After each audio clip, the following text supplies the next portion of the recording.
여러분, 우리가 인간이 세상을 살아가면서 풀리지 않는 문제가 몇 가지 있습니다. 그것은 생로병사라고 하는 문제입니다.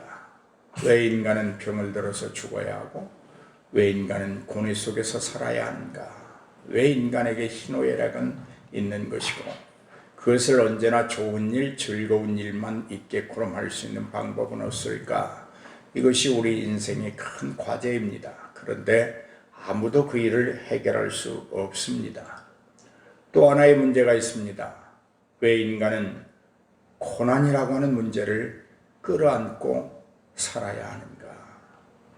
왜 인생은 편안한 삶을 살지 못하고 고난이라고 하는 문제 속에서 언제나 허덕이고 살아야 되는가 하는 것입니다. 여러분, 인생을 괴롭히는 일들은 세상에 우리 주위에 널리 퍼져 있습니다. 피할 길이 없습니다. 어쩌면 우리 인생이 정말 질리도록 광범위하게 우리 인생에게 그늘을 덮고 있는 것이 고난입니다. 선지자들도 마찬가지였습니다. 그리스도의 제자들도 마찬가지였습니다. 고난을 떨쳐버리지 못했습니다. 그 고난을 어디 가든지 겪어야만 했습니다. 심지어 복음에 매여서 성령의 강권함을 통하여 성령의 감동을 받으면서도 고난은 떨쳐낼 수가 없었습니다. 하루아침에 우리가 비극적인 어떤 사건을 통해서 죽음을 맞는 사람들의 수가 무수히 많아지고 있습니다. 예상치도 못했던 코로나로 인해서 죽어간 사람들이 세상에 많이 있습니다. 비일비재합니다. 그러나 우리 개인적으로 겪는 어떤 그 고난의 총량은 인류가 겪는 고난의 총량에 비했을 때 아무것도 아니더라 라고 하는 것을 깨달아지게 됩니다. 셰익스피어는 그런 말을 했습니다. 아침마다 새로운 과부들이 아의성을 치고 아침마다 새로운 고아들이 울부짖고 아침마다 새로운 슬픔이 하늘에 낯을 치고 있다. 이것이 인생사라는 거예요. 내일 아침이 되면 또 다른 과부들이 울부짖고 있고 또다시 내일 아침이 되면 수많은 고아들이 울부짖고 있고 오늘이 지나면 그런 일이 없을까 했더니 내일 아침이 되니까 새로운 슬픔이 하늘의 낯을 가리고 날개를 치고 있다.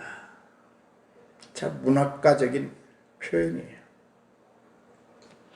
어네스트라고 하는 작가는 인생의 비참한 면모와 누구에게나 고난이 닥칠 수 있다는 점을 부정하는 형태는 얼마나 위험천만한 일인가 라고 말을 하고 있습니다. 그러니까 결국 인생은 고난을 부정할 수가 없다. 달고 살아야 된다. 아마 고난을 달고 살아야 된다라고 말하면 어떤 이들은 아휴 하고 한숨 쉴지도 몰라요. 그러나 그것이 인생이라는 것입니다. 그러나 여러분, 우리가 지금 겪는 이 고난들은 인류라고 하는 전체가 겪어야 되는 그 고난과 비교했을 때 아무것도 아니라는 것도 우리가 알아야 됩니다. 온 인류가 겪어야 되는 최종적인 고난은 죽음입니다. 멸망입니다. 그러나 우리는 이 죽음으로부터, 이 멸망으로부터 자유한 자들인 줄로 믿습니다. 그러므로 우리가 겪는 고난은 육신의 일부분일 뿐이지 우리의 전체가 아니라고 하는 말입니다. 여러분, 고난이 유익한 것도 있습니다. 많은 그리스도인들이 고통과 고난을 통해서 하나님을 만난다고 하는 사실입니다. 아마 우리 중에는 어떤 인생에서 정말 견딜 수 없는 고난과 고통의 시련을 통해서 하나님을 만난 분들이 더러 있을 것입니다. 고난은 유익도 있습니다. 신실한 성도들은 역경이 주님으로부터 멀어지게 만드는 것이 아니라 오히려 주님께 더 나아가게 만드는, 주님을 더 가까이 섬기게 만드는 귀한 것이다 라고 생각하는 성도들이 더 많이 있음을 여러분 주목하시기를 바랍니다. 우리가 만나는 고단하고 곤고한 시간은 우리에게 영적 자만에서 깨어나라고 하는 경고인 것입니다. 오늘 사랑하는 여러분, 본문에 우리가 읽었습니다. 마지막 때가 되었다. 깨어나라, 근신하라. 이것이 바로 고난이 가지고 오는 유익입니다. 영적 자만이라고 하는 이 깊은 잠에 있다고 하면 깨어나시기를 주의 이름으로 부탁을 드립니다. 아멘. 고난은 하나님을 반역한 심령에 일어나는 갈등입니다. 하나님을 온전히 신뢰하지 못하는 믿음의 부패입니다. 하나님의 섭리를 온전히 깨닫지 못한 무지함의 부정입니다. 사단이 점령한 곳에 자라나는 독버섯과 같은 것이 인생의 고난이라고 하는 말입니다. 하이델베르크 요리문답 6문, 7문, 8문을 보면 인간이 완전히 타락한 부패성으로 말미암아 죄를 벗어날 수 없고 그 죄는 결국 인류에게 엄청난 멸망을 가져오게 된다. 그렇게 묻고 답하고 있습니다. 그렇습니다. 근심은 타락의 원인입니다. 근심은 인간이 하나님을 외면하고 하나님을 잊어버리고 하나님을 피해 다니는 그들에게 나타나는 현상입니다. 사랑하는 여러분, 삶의 고난이 찾아들지 않으면 아무도 하나님을 찾지 않는다고 하는 말이 틀린 말은 아닙니다. 묘합니다. 고난이 닥치면 그제서야 비로소 인간은 자신의 제 삶이 어떠한가를, 자기 삶이 자기 마음대로 되지 않는다는 것을 그때서야 깨달아요. 아, 내 마음대로 내 인생을 살 수 없구나. 그 깨닫는 순간이 언제냐 하면 고난의 순간이에요. 그리고 그때서야 하나님을 우러러보는 거예요. 또 내가 내 삶을 내 마음대로 살아본 적이 없다고 하는 것도 깊이 깨닫게 됩니다. 이것 또한 고난이 우리에게 가져다주는 유익.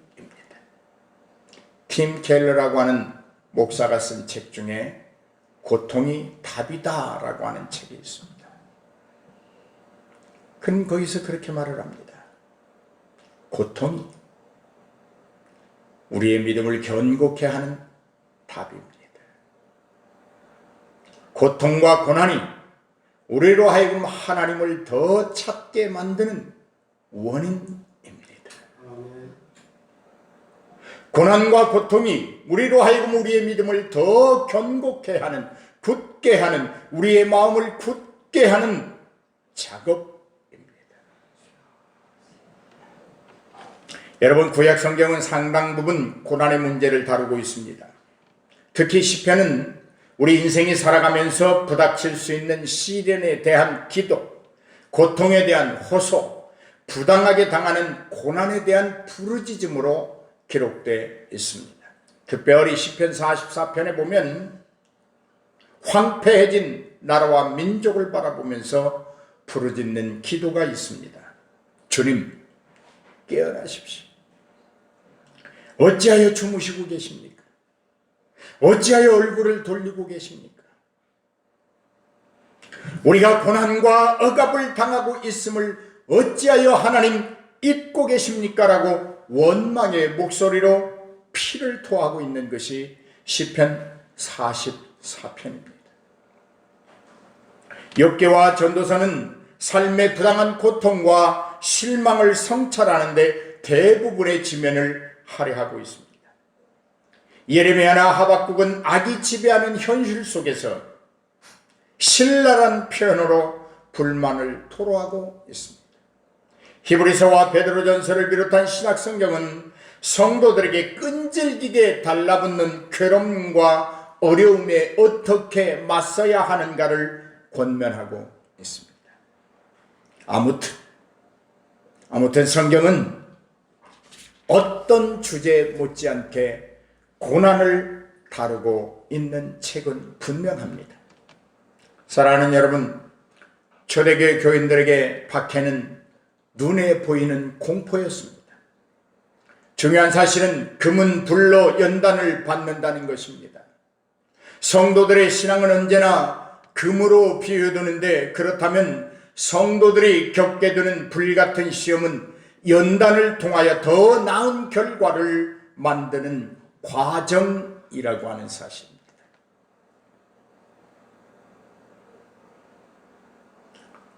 오늘 베드로전서 4장 1절에 그렇게 말을 하고 있습니다. 그리스도께서 고난을 받으셨습니다. 그러므로 여러분, 그 그리스도의 고난으로 여러분의 갑옷을 삼으십시오. 나는 목회 35년 동안에 베드로전서 얼마나 많이 읽었겠어요. 이 설교를 준비하면서 다시 읽으면서 그리스도께서 고난을 받으셨습니다. 사랑하는 여러분, 그러므로 그리스도의 그 고난으로 여러분의 갑옷을 삼으십시오. 이 말에 할 말을 잃었어요.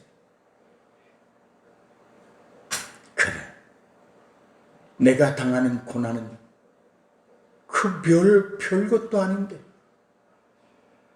그리스도가 당한 그 죽음의 고난을 여러분의 갑옷으로 삼으십시오.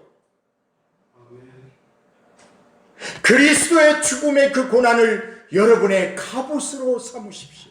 아멘. 말에 할 말이 없어져 버렸어요.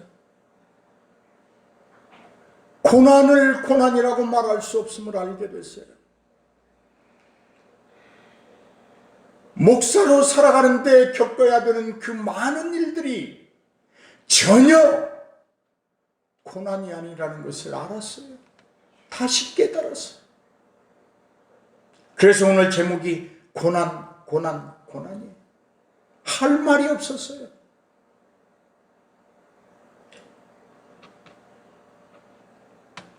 사랑하는 여러분, 베드로전서는 장차 올 놀라운 일에 대한 희망을 바라보면서 인내할 것을 우리에게 강조하고 있습니다. 그런데 베드로가 그렇게 말을 합니다. 그리스도의 그 고난으로 사랑하는 여러분, 여러분의 갑옷을 삼으십시오. 아멘. 이제 불평하지 마십시오. 아멘. 이제 힘들다라는 말 함부로 하지 마십시오. 고난은 쉽게 없어지지 않을 것입니다. 없어지지 않겠지만 그러나 여러분, 반드시 이겨내야 하고 이겨낼 수 있는 것입니다. 아멘. 왜요? 그리스도의 고난으로 갑옷을 입었기 때문입니다. 아멘. 그리스도가 십자가에서 마지막으로 하신 말씀 중에 다 이루었다라고 하는 완결의 완성을 말씀하십니다. 그렇다면 우리가 그리스도의 고난으로 우리가 갑옷을 입었다고 하면 우리가 겪어야 되는 어려움과 결박과 환난까지도 주님이 다 이루어 놓으신 줄로 믿습니다. 아멘. 그러므로 우리가 겪는 결박과 환난과 고난과 고통은 우리에게 유익을 주기 위함이지 더 이상 우리로 하여금 해를 받고 해를 입으라고 주는 것이 아님을 믿으시기를 주의 이름으로 축원합니다. 오늘 본문이 그렇게 말을 하잖아요. 여러분, 그리스도의 이름 때문에 여러분의 치욕을 받고 그리스도의 이름 때문에 여러분이 모욕을 받고 고난을 받는다고 하는 것을 기뻐하십시오. 마지막 때에 하나님의 영으로 여러분을 새롭게 할 것이며 여러분을 기쁘게 할 것입니다. 결국 고난을 견디고 이기는 자가 그리스도 앞에서 새로운 영으로 새로운 기쁨과 새 나라에 참여할 수 있다고 하는 사실입니다. 아멘. 여러분, 어떤 때 저는 목회를 하면서 혼란 중에 있는 성도들에게 이겨내십시다, 견뎌내십시다 라고 말을 하려고 하면 가슴이 찢어지는 경우도 있어요. 현실을 이기라는 것, 대단히 힘들고 어려운 이야기입니다. 그러나 만약 여러분이 그리스도의 고난을 갑옷으로 입고 있다면 능히 거침없이 넘치도록 이겨낼 수 있으리라고 확신합니다. 아멘. 하나님을 믿는 사람은 여러분 고난을 당하기 마련입니다. 왜요? 모두가 죄인되어 살아가는 이 세상 속에서 죄인 아닌 사람으로 살려니 얼마나 힘듭니까? 모두가 불타는 욕망을 가지고 살아가는 이 세상 속에서 하나님의 뜻을 이루고 예수의 소망을 이루려는 사람으로 살아간다는 것이 얼마나 힘듭니까? 오늘 혹시 여러분이 당하는 그 고난, 여러분이 겪는 그 환난이 예수 때문에 당하는 고난과 환난인 줄로 믿습니다. 여러분의 욕심 때문에, 불타는 욕망 때문에, 죄악으로 달려가는 걸음 때문에 당하는 환난과 고통과 고난이라면 이 목사가 어찌하겠어요? 돌아와야 됩니다. 돌아서야 됩니다. 여러분, 교회에 대한 비난이 앞으로 점점 더 커져갈 것입니다. 그것이 마지막 때의 징조입니다. 복음에 대하여 잘 알지 못하는 일반인들까지도 교회를 향하여 맹목적으로 비난하게 될 것입니다. 여러분, 그럴 때 우리가 신앙을 굳건히 지키고 교회를 사랑하고 교회를 세워간다고 하는 것이 환난 아니고 무엇이겠습니까? 그러나 그 환난 뒤에는 하나님의 놀라운 복과 은총이 있음을 기억하십시오. 아멘. 반대로 하나님이 주시는 평강은 이 복잡한 상황에서 우리를 지켜주실 줄 믿습니다. 우리가 스스로를 낮추게 될 때 평강이 우리에게 임합니다. 혹시 세상 사람들이 우리의 겸손이 무엇을 의미하는지 제대로 알지 못해서 오히려 겸손의 모습을 보고 조롱할 때도 낙심할 것이 없습니다. 왜요? 하나님이 우리를 높여주시기 때문입니다. 아멘. 여러분, 우리는 하나님의 권능 안에서 얼마든지 겸손할 수 있습니다. 겸손한 자는 고난을 고난으로 여기지 않습니다. 묘합니다. 때가 되었을 때 하나님께서 우리를 높이신다고 5장 6절에 말씀하고 있습니다. 이때의 겸손은 하나님을 바라보면서 말씀 앞에 순종하는 것을 말합니다. 말씀에 대한 순종 없이 겸손하다고 하는 말은 새빨간 거짓말입니다. 말은 그렇게 할 수 있을지 몰라도 실제적인 겸손은 이루어낼 수 없습니다. 여러분, 말씀이 모든 것의 기준이기 때문에 겸손마저도 말씀이 기준이 되는 줄로 믿습니다. 그러므로 그 말씀을 듣고 순종할 때 비로소 우리는 겸손해질 수 있는 것입니다. 우리가 겸손해야 하는 또 하나의 이유는 하나님의 능력의 손 아래에 인간이 위치해 있기 때문입니다. 잘났다고 발버둥 쳐도 못났다고 머리 쳐박고 울어도 인간은 하나님 아래 있을 뿐입니다. 많이 가졌다고 배 내밀고 등 두드리며 자랑할지라도 하루 벌어 하루 먹는 하루살이와 같은 인생을 살아간다고 할지라도 그들 모두는 다 하나님의 손 아래에 있습니다. 자랑할 것도 슬퍼할 것도 교만할 것도 기죽일 일도 없습니다.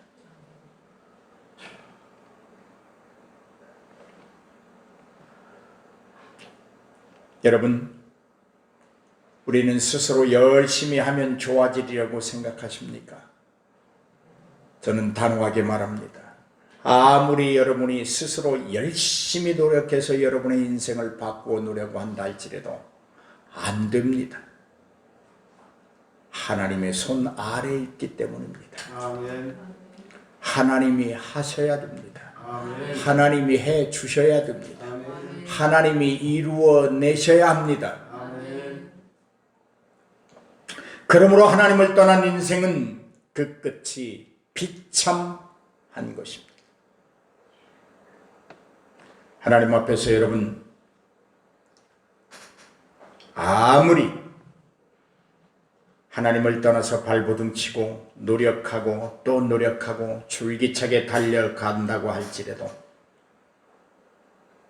사람이 보기에는 참 좋아 보일지 몰라도 그가 얻을 수 있는 열매는 멸망밖에는 아무것도 없습니다.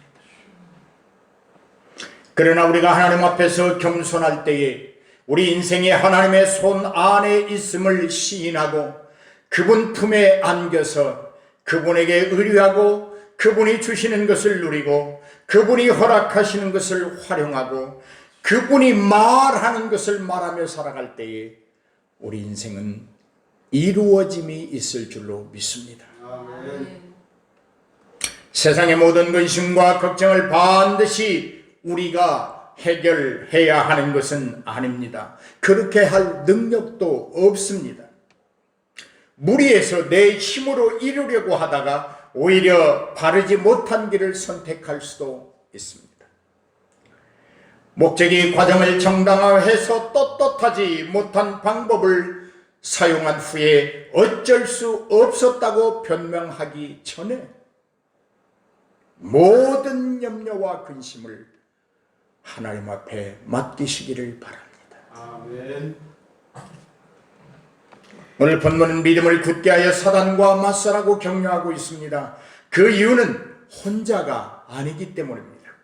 하나님이요, 너 혼자 사단을 맞서 싸우라고 하지 않았어요. 평생을 내가 너와 함께 하리라고 말씀하셨기 때문에 싸우라고 하시는 거예요. 하나님이 한 번도 싸워보지 아니한 사탄에게 우리를 맡기시고 싸우라고 하지 않습니다. 당신은 뒤에서 왕자에 앉아있고 우리로 하여금 피 흘리라고 하지 않습니다. 이미 하나님이 싸워보셨기 때문에 이길 수 있기 때문에 이겨놨기 때문에 우리로 하여금 사탄과 싸우라고 말씀하십니다. 맞서라고 말씀하십니다. 혼자 믿음을 지킨다고 하면 의심과도 싸워야 하게 됩니다. 진짜 옳은 길을 가는지 스스로에게도 거듭 물어야 할 것입니다. 그러나 주위에 자신과 같은 사람이 많이 있다면 그 자체로 힘을 얻게 되는 것입니다. 사랑하는 여러분, 우리 교회는 작은 무리가 모였지만 이 세상에 수많은 하나님의 백성들이 있음을 기억하십시오. 그들은 한결같이 지금도 사단과 맞서 싸우고 있습니다. 시편 34편에서 다윗은 하나님이 없는 것처럼 보이는 순간에도 정말 그런 것은 아니라고 못을 박아 말하고 있습니다. 일생일대의 위기를 맞아 목숨마저도 위태로웠던 그 시절을 돌아보면서 다윗은 단호하게 외치고 있습니다. 나는 혼자가 아니었다. 내가 기쁠 때나 슬플 때나 평안할 때나 어려울 때에도 나는 혼자가 아니었고 반드시 하나님이 나와 함께하고 계셨다고 외쳐대고 있습니다. 이 외침이 우리가 고난을 극복하고 사단을 대적하고 승리자가 되는데 큰 힘이 될 줄로 믿습니다. 아멘. 이렇게 말을 합니다. 여호와는 마음이 상한 자를 가까이 하시고 중심으로 통회하는 자를 구원하신다. 아멘. 아멘. 사랑하는 여러분, 고난은 피할 수가 없습니다. 피하려고 한들 피해지는 것이 아닙니다. 맞서 싸워야 합니다. 그리고 견딜 수 있는 힘을 길러야 합니다. 그 힘은 하나님으로부터 공급되어집니다. 고난은 하나님의 사람에게는 필연적인 것을 알고 대처해야 합니다. 십자가는 고난입니다. 부활의 영광은 반드시 십자가의 고난을 경험한 다음에 찾아오는 영광입니다. 고난을 피하고 영광만을 누리려고 한다고 하면 그는 그리스도와 함께 걷는 자가 아닙니다. 오늘 우리는 하나님과 함께 동행하는 자들입니다.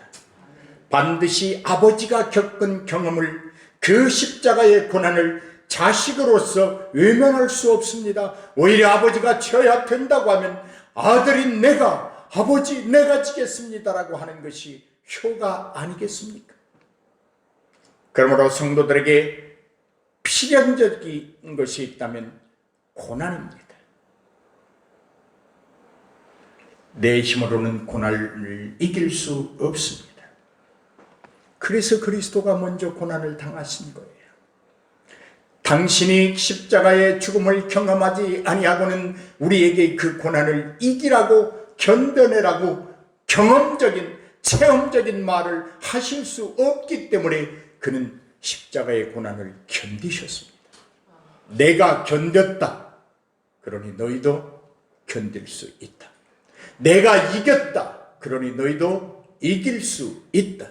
내가 다 이루었다. 그러므로 너희의 모든 것은 완성되어 있다. 승리도 이루어졌습니다. 이김도 이루어졌습니다. 누림도 이루어 주셨습니다. 할렐루야. 아멘. 여러분, 하나님의 백성으로 고난의 의미를 깨닫는 순간 고난은 더 이상의 위협이 아니라는 것을 알게 될 것입니다. 여러분의 믿음이, 여러분의 의식이 여기까지 그리스도 안에서 자라나기를 주의 이름으로 축복합니다. 아멘. 고난은 도망치고 불만을 토하고 불평하라고 주어진 것이 아니라 견뎌보라고 주어진 것입니다.